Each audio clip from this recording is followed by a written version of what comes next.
Wake that ass up. Early in the morning. The Breakfast Club.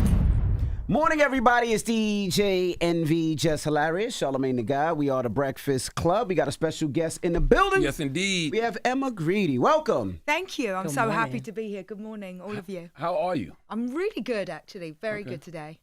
Now, you are the CEO and co-founder of the denim company Good American. I am Yes. indeed. Founding partner of Skims. Yes. Co-founder of Safely. And you have a new podcast coming out, Aspire with Emma Grede. I do indeed. So now Just tell us how this launched. all came about, everything from the beginning. All, Google all your the net worth. things. Congratulations. What are you doing there? Thank first you. of all, yes. Thank you very much. Yes. Well, honestly, I'm so excited about the podcast. That's my latest venture. And, I've spent my entire career building businesses. And so the idea around the podcast was really me thinking about how I can scale mentorship, because wherever I go all over this country, if I'm doing a talk or if I'm walking down the street, people are constantly asking me questions like, how do I start a business? How do I get a pay rise? How do I become the best version of myself? How do I negotiate better? And, I can answer a lot of DMs, but there's only so much you can do. And so I'm really taking all of my knowledge, everything I've done, all of my network, and trying to bring it to people in a digestible way. And I think that when you think about podcasting, it's a very, very, broad medium, but there's a very narrow business viewpoint, very, very narrow viewpoint. And especially when you get to business podcasting, it's all men. And so I'm bringing like a perspective of myself, of somebody who is self-made, someone who's a self-starter and has, come from where I come from with very little education. And I want to bring something to people that is tangible and that they can essentially take out. I want you to have something that's actionable when you leave this podcast, that you can take that back into where you work or back into your small business and do something with it. Go ahead. Speaking of, where are you from? Where do you come from? Where do I come from? Yes. I come from East London in England, which is a bit like, I always think about it as, similar to Brooklyn or something like that. It's the most impoverished part of London, but I would say probably the best part of London. You said it like you're from Brooklyn. I'm from East London. Yeah, East London. Okay. But, all right, you have a net worth of $320 million. You're a Something bird. like that. And you're from East London. I think that was last year's figures, but yeah, we'll go Talk on. that Damn. talk. Just Talk saying. that Just talk. saying, babes. We're But growing out here. But you did come from an impoverished area. I do. And you said you're self-made. Yes, indeed. So how did you get to that point? What was the first thing that got you in the mix to get on that road to having the net worth you have? I mean, I've had a job since I was 12 years old. I delivered the papers. I worked in a deli. I worked in clothes shops. I did all the things. But, my interest was really in fashion. That's where my passion was. But I didn't know anyone who, had a business when I was old. I didn't even know the term entrepreneur. If you were an entrepreneur in where I come from, you were probably doing something very wrong. So that wasn't really an idea that I had growing up. Excuse me, going to clear my throat. But so for me, I started out like many people. I did a lot of work experience. I tried to get into the fashion business. I assisted everybody.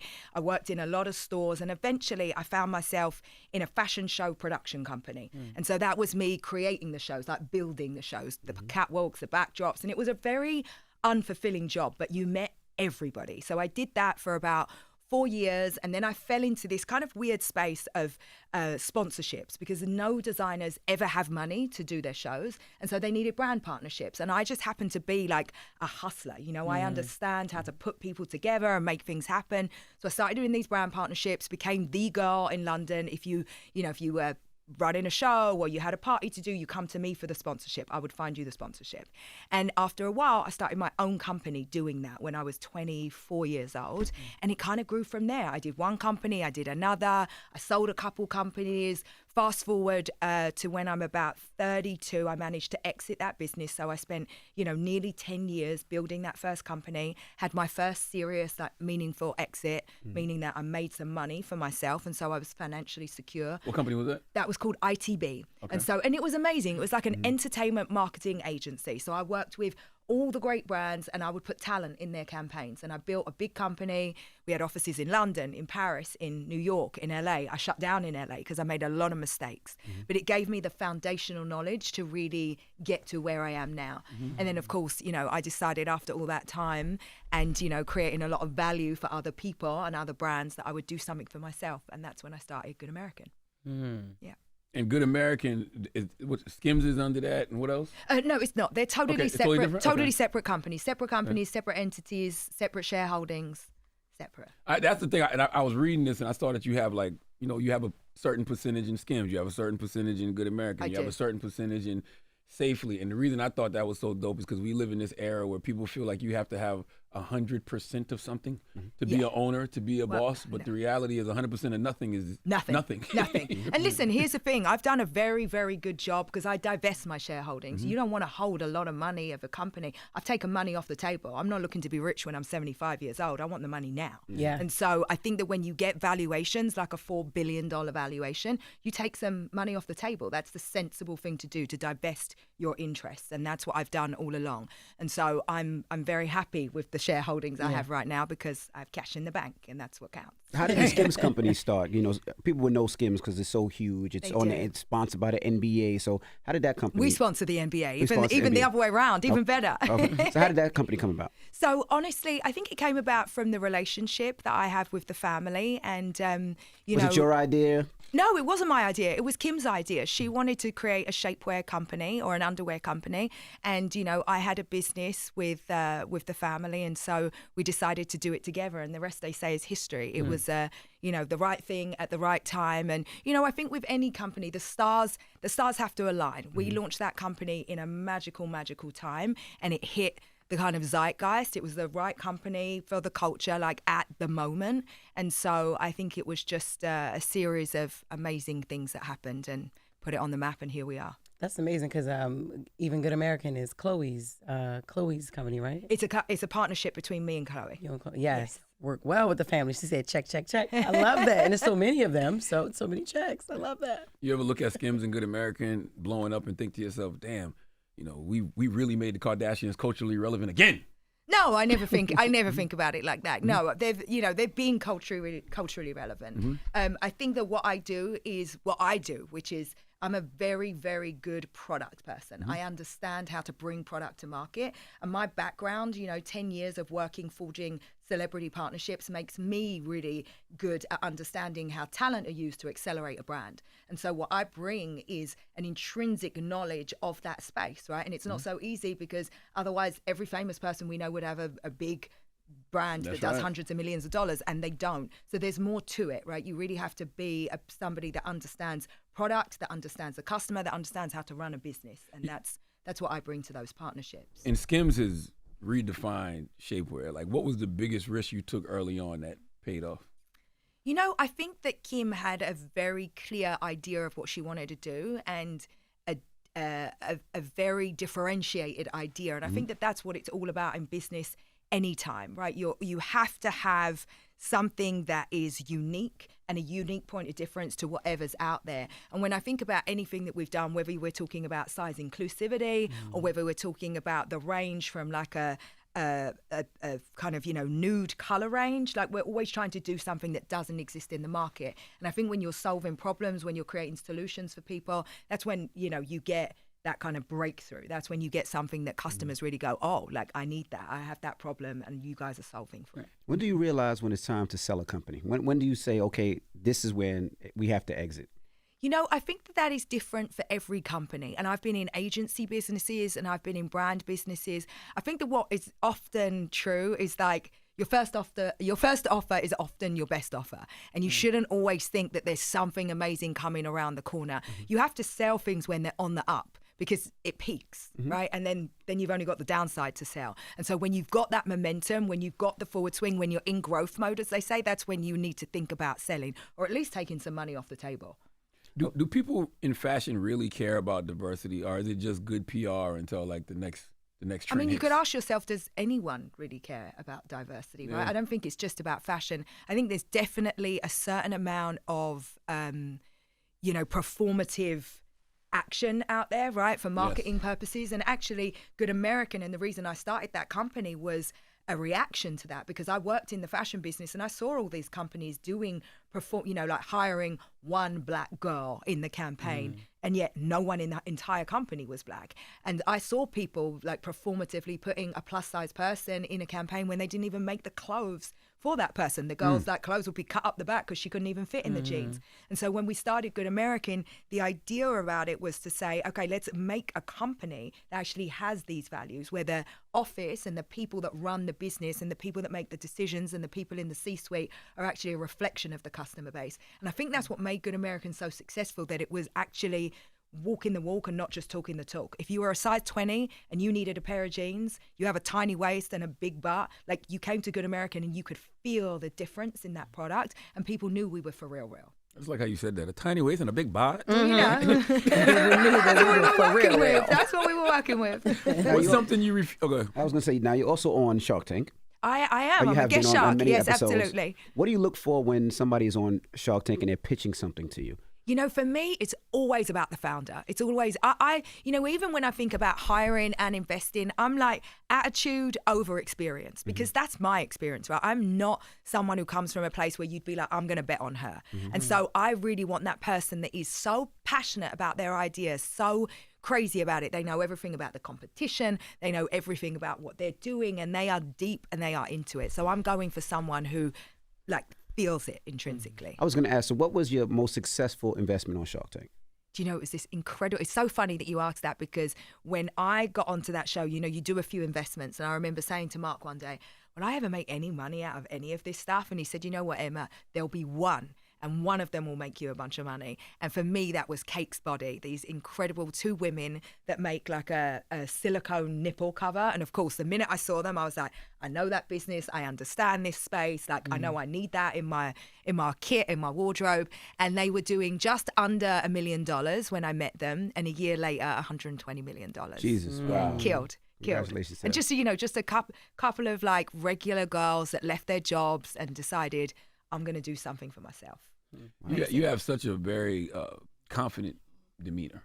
What got you to that place? Or did you always have that level of security? You know, I was raised by a single mum. I'm one of 4 girls. And I think that my mum did an amazing job of instilling that confidence in us. You know, she taught me, like, Emma, you're not better than anyone else, but nor is anyone better than you.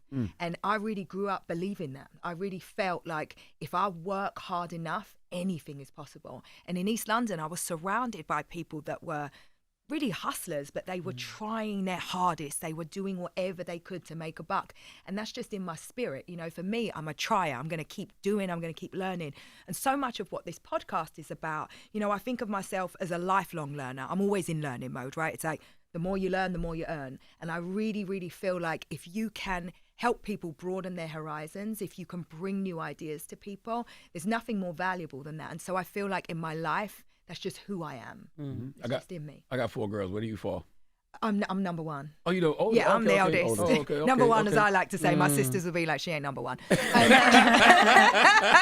But yeah, I'm the eldest of 4 girls. Did your sisters work with you, or? No, thank God they don't work with me. Jesus. No, God. Do you know what? I'm not about that. I already work with my husband. That's enough. That's enough. No, my sisters, 2 of them live in England. 1 lives in Los Angeles. We're very, very close. We talk every day on the sister But chat. you don't want to work with them. No, I don't want to work with them. Babe. I don't want to work with them. Well, how often? Because you know you're in these billion-dollar rooms, right? As a woman of color, right? Yes, my dad's black, mum's white. I'm mixed race. Got you. How often do you still feel underestimated? Every day. I mean, because I am underestimated every day, right? Even after all the success? Well, I mean, listen, now it's a little bit different. Now I can walk into any room and people will bet on me and people would want to invest in me. But I do think that you still, you know, I still think I'm proving myself every day. I never take anything for granted, right? You're only as good as the last thing you did. And I'm constantly pushing myself into spaces. It's like I might be sitting here with, you know, a bunch of great companies behind me, but I don't know, I'm not a good podcaster, you know, I'm just getting started. And so I don't take anything for granted. And that's why I always think that, you know, you've got to be humble. You've got to go into something with the spirit of, you know, trying your hardest and trying to be good. And I never let that leave me. I don't walk into anything expecting anything. I think you got to work for it every day. Is that why you want to do the podcast? Because you want to help people? Because you got so many different jobs, and you have girls, you have kids, you have a husband, you have a lot of ish going on. I have a lot of ish going on. No, you know, it really is, because I think at a certain point, right, you get to a place where you are financially comfortable. And also I proved to myself all the things I wanted to prove to myself.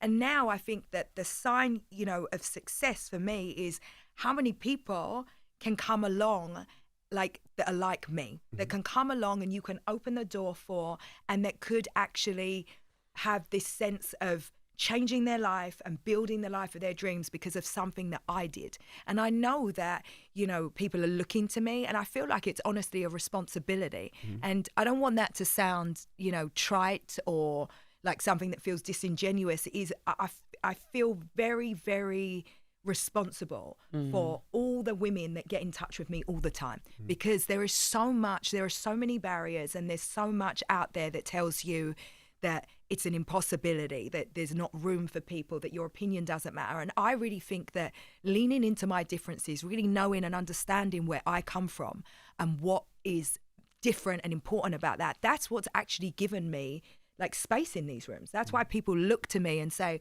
what is your opinion about this? Because of where I've come from. And so I actually think it's a superpower. What would you tell somebody that is an entrepreneur, maybe a woman, and trying to get into this space, has an idea, but it just hasn't taken off as of yet? They can't get on Shark Tank, and they just want some type of advice to say, how would you do it? How would you approach it? What would you tell that person? Well, listen, the first thing is to start, because what you'll find is a lot of people talk about a lot of stuff and they haven't actually done it. And there's this idea that there's some perfect time, perfect set of circumstances.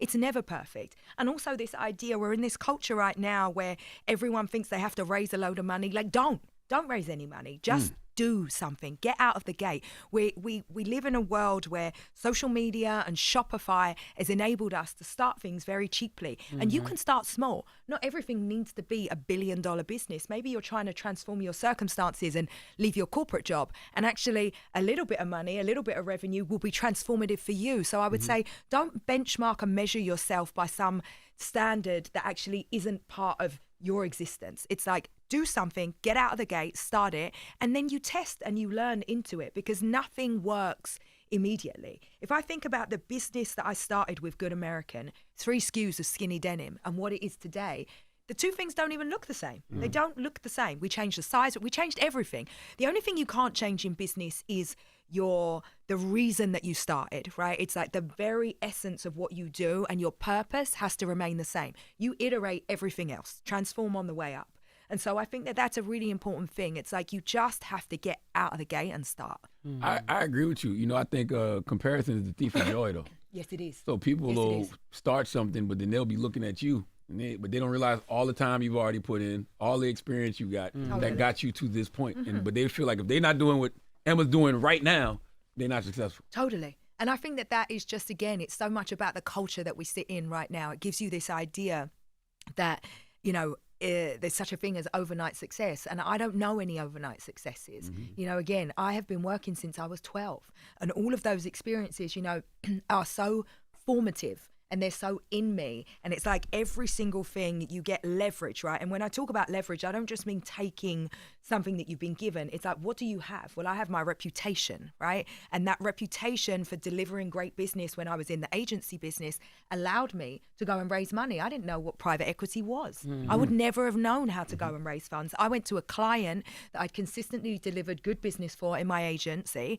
and I said, hey, do you want to invest $3 million in my business? And he was like, no, girl, I'll give you less than that, but I'll invest in you. And so, sorry, I've been doing a lot of talking this week. I'm like very hoarse. All right. But, you know, I think that is the thing. You know, you've got to be creative and you've got to work with what you've got. And I think so often we focus on what we don't have and where our lack is. And actually there is just that is not worth your energy. You've got to figure out, like, where are you? What do you have? And how do you leverage from that point? So You said you work with your husband. How is that? Because when it's so personal, that's your husband. That's who my you husband. sleep with. That's who you wake up with. How is that? How are you guys able to separate? Well, we're not. Let me be honest with that. There's very little separation. The truth is that my husband was actually like one of my first investors. So I worked in a company where I set up a joint venture with them, and eventually years later and down the line, I ended up marrying one of those guys. Gotcha. Great job security. best ROI he ever had in his Excellent goddamn job life. security. Okay. We ain't gonna lie. I have returned that investment to the point. But I think that what's important about that is that we had a professional relationship before we ever had our personal relationship. And my husband's Swedish. And in Swedish culture, it's a very matriarchal culture. They really have so much respect for women, but they also really meet women halfway. Like, even to the point, like in Sweden, when you take maternity leave, it's given to the couple. So if the woman wants to, you get a year, and if the woman wants to take 6 months and the husband takes 6 months, that's how you do it. But it's very usual in society that happens. But what that means is that I've got someone who meets me, he respects my ambition, and he respects the fact that we have 4 kids. We have 4 kids together, and we do that together. So there's no expectation that I'm going to take some leading role, and nor do I, quite honestly. You, oh man, I just forgot what I was going to ask you. Oh no, where did you learn financial literacy? That's a really good question. I think when you come from scarcity, you have a really good appreciation for money because we didn't have any. And so I knew the price of everything, right? Because it's like I knew what we didn't have. And my mum would budget, like she'd sit at the table and she'd be like, this is what we have for groceries. This is what we've got to keep the lights on. Da, da, da, da, da, da. So I knew what money was. And I used to see her back in those days, you'd write checks. And so I'd see her do the checkbook and I'd be on the calculator. And so money was just like a thing that I understood at a very young age. And also it was cash then, right? So you'd like count the cash, and that gave me a relationship with it. I'm dyslexic. And so I had a very hard time when I started my business understanding how the money would link together, like between the margins and the profit and the EBITDA. To me, it was like scrambled eggs. And then again, when I got into e-com, everything is acronyms. You're talking about AOV and the UPT and the LOV. And I would be like, I don't get this.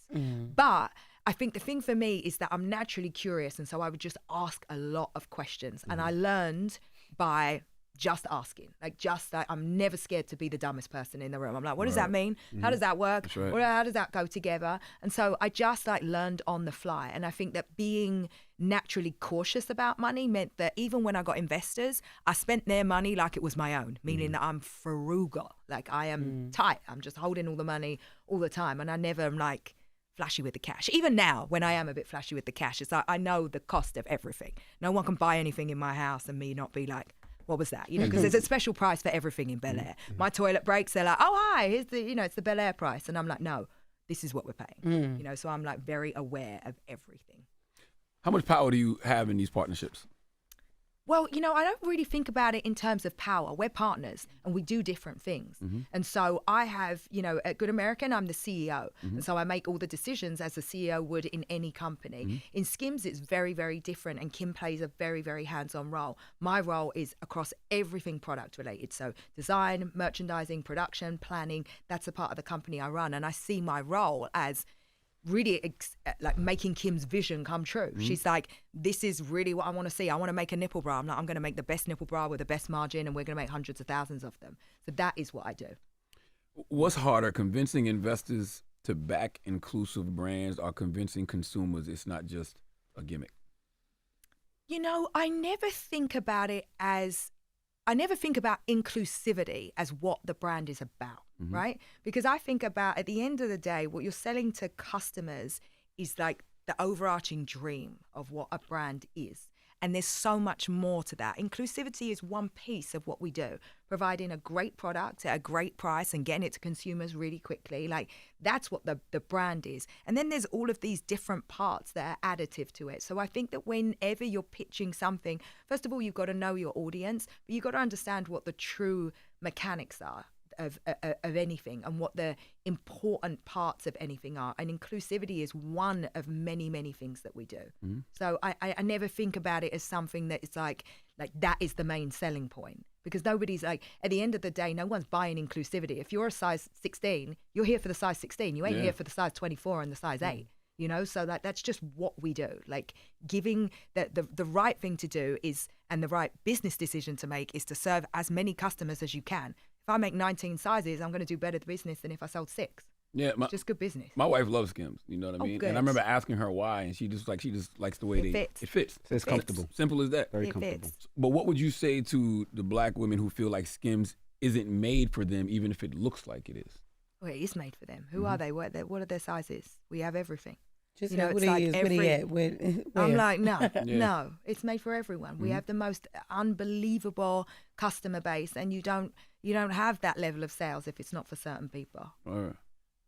Question, what's your podcast? Are you going to have guests on the podcast? And who's coming on the podcast? We've got so many amazing guests on the podcast. So we launched yesterday with Gwyneth Paltrow and Melody Hobson. And Melody is my business idol. So I really wanted to make sure that we could come out of the gate with someone that I've learned from and also someone that I believe is, Melody is a one of one. She is not just one of the best Black business women in the country. She's just one of the best business people in the country. Former chair of Starbucks. I mean, she is just so incredible. And she spent her entire career at one place, 30 years in one company.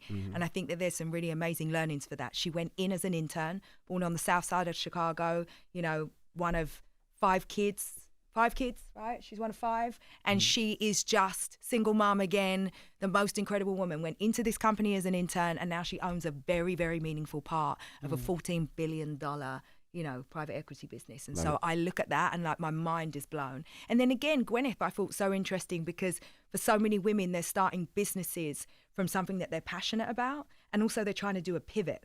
And if you are, working your corporate job and you want to just change completely and do something different, I thought she would be a really interesting benchmark to look at. How do you just completely rip it up and say, I'm going to start something anew?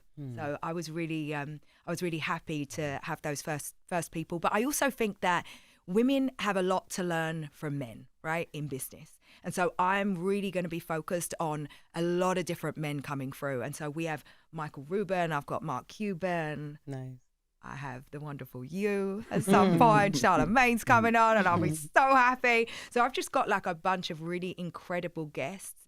And it's really about people that I know, I respect, and those that I aspire to. Love that. He asked you if you haven't guessed because you can talk. You're a good talker. You're a good talker. One is hoping, yeah. How do you evaluate celebrity influence versus product quality when you're trying to build brand trust? How do I evaluate it? Yeah. I mean, it's an interesting question, actually. To me, I don't even think about, listen, influence will only take you so far, right? You can drive a customer to product once. So I could love you, Charlamagne, and you could be trying to sell me something, and because of the strength of how much I love you, I'll go and buy your product. If your product doesn't perform for me, I'm not buying it again. Right. And the strength of a business is the strength of the lifetime value of that customer. How many times are they coming back to you over and over again? And that's how you build affinity with customers. And so after a while, the influence is useless if the product is not good. So the two only work in terms of the acceleration of the talent can only work for the product if the product is good. Because customers are too smart. Like, no one's going to buy things that are not good. Absolutely. What's your approach to like global expansion? Like, is Skims different in Paris than it would be in like Atlanta? I think, that's one of the things that I learned really early in my career. When I had ITB, which was my agency business, I was killing in London. And then I opened an office in New York and it was amazing. And I was like, I'm going to LA, the home of celebrities. And I failed miserably. And when I tell you I failed miserably, I opened a big office, like a gorgeous office, and I hired all these people, and I had to shut it down less than a year later, about 10 months in. But why did and it fail? I was devastated because I had an ignorance for the localization of anything. And it kind of comes back to this idea that success, you can't transfer success.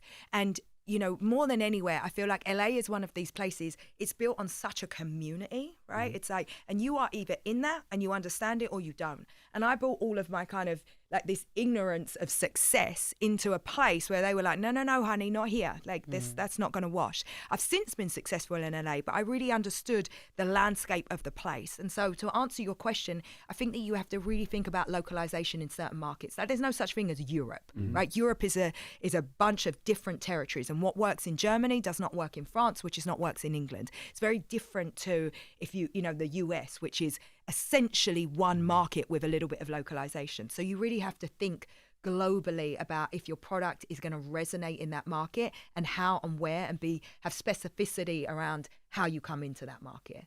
How long were you in LA before you did become successful? Because you did say like you thought, with the ignorance of success, that you was going to go to this LA Hollywood place and it pop overnight. How long were you? It took me about, honestly, like I would say 3-4 years. And I was lucky because the business was successful in other places. But I shut down the office, I scaled it down, and then I essentially had to restart. And it was really like a bash on my ego, because I was flying high. I was this agency girl. I had a bunch of stuff and I was like, nothing can touch me. And it was really like eating humble pie. And again, all of that is fine so long as you take the lessons, and I'm not too proud to say I failed, and I knew it at the time. And I was like, okay, well, why? What did I do wrong? And so I just scaled it back.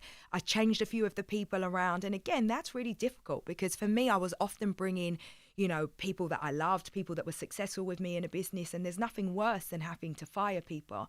But, you know, it's like you can't be a people pleaser and a leader at the same time. You have to make, you know, I always talk about this idea of killing your darlings. You have to like make choices, make tough decisions, and you have to have an enterprise mentality. And so for me, it's about doing the best thing for the business. And at that point, it was about scaling it back and starting again and doing something with a lot more understanding of where I was and a respect for the place that I was in.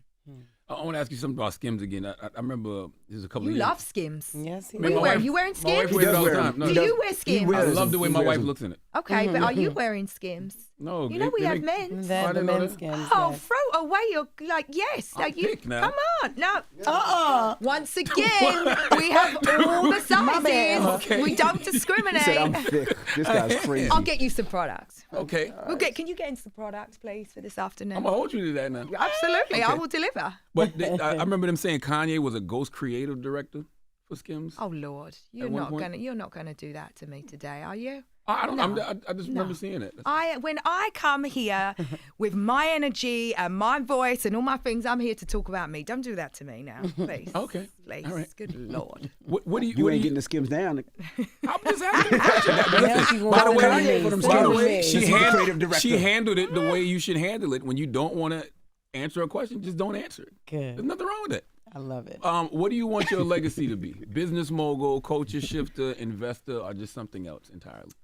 You know, I'd really love my legacy to be, I would love to think about, like, here's a girl that helped 10 million women get to where they could be. Like, I would love that. You know, it's like, I really think about myself, you know, it's like, I'm kind of done for me. You know, it's like, I've got to a place where I'm so happy and I'm so content.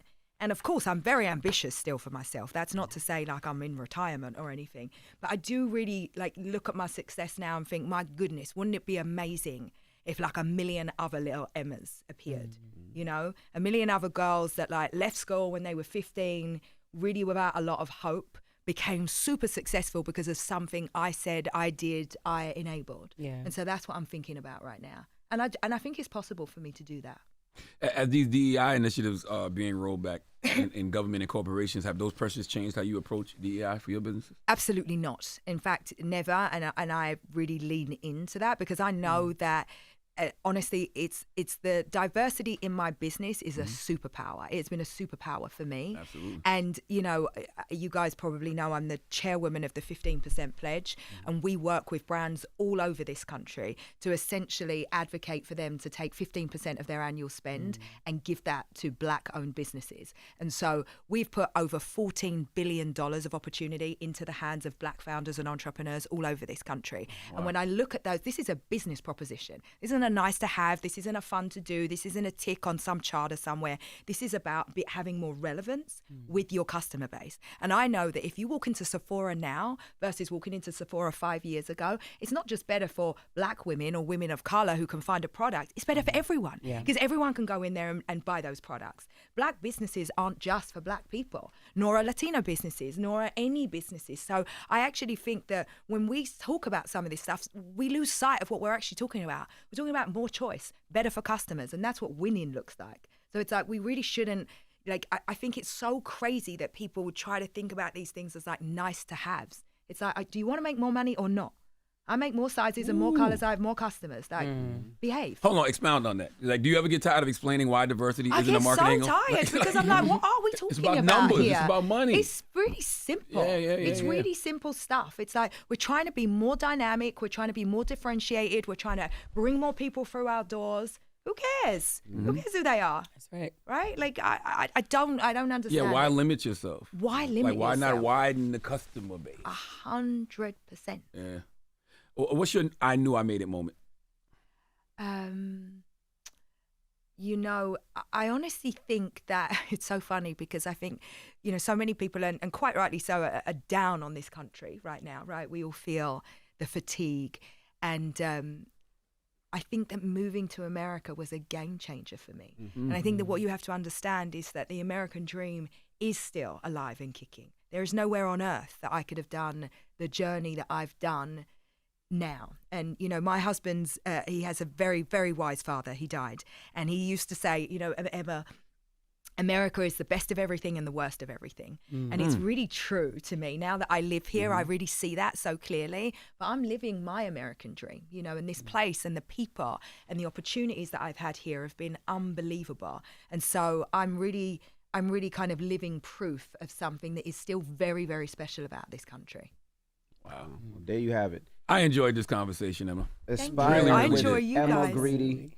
Now, where can they listen to the podcast? You can listen to it everywhere you get your podcasts. Please go, you know, Apple, anywhere, YouTube. We're going to be everywhere. And thank you for joining us so much. Absolutely. Thank you so much. Make sure you send him Pleasure. some Skims extra small. I'll send you all some Skims. Do I look like an extra small to you? Yeah. No, I don't. I don't know about that, babe. That's right. I'm easily a large. Definitely not. Probably an XL. We'll get you an XL. XL, Oh, right? LXL. We'll figure it out. It's Emma Grede. It's The Breakfast Club. Good morning. Thank you, guys. Wake that ass up. Early in the morning. The Breakfast Club.